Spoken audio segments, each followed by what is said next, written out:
কালিয়ের পত্নীগণ কালিয়ের জন্য ভগবানের কাছে প্রার্থনা নিবেদন করেছিলেন। প্রার্থনা একটা বড় শক্তি প্রত্যেকের জন্য।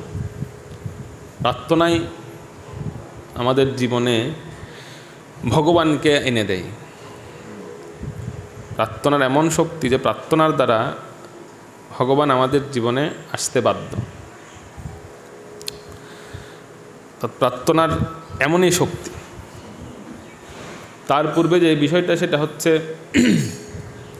এই কালিয়ের যে পত্নীগণ ছিলেন ওনারা কিন্তু আমাদের জন্য একটা বড় শিক্ষা আমাদের জন্য আমাদের সামনে দাঁড় করাচ্ছেন।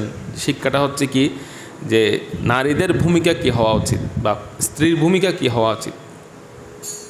পতির যে কোনো কার্যে বা পতির যে কোনো সময়ে এই পত্নীদের ভূমিকাটা কি হওয়া উচিত সেটা একটা বড় ভূমিকা, বড় একটা শিক্ষা আমাদের সামনে রাখছেন।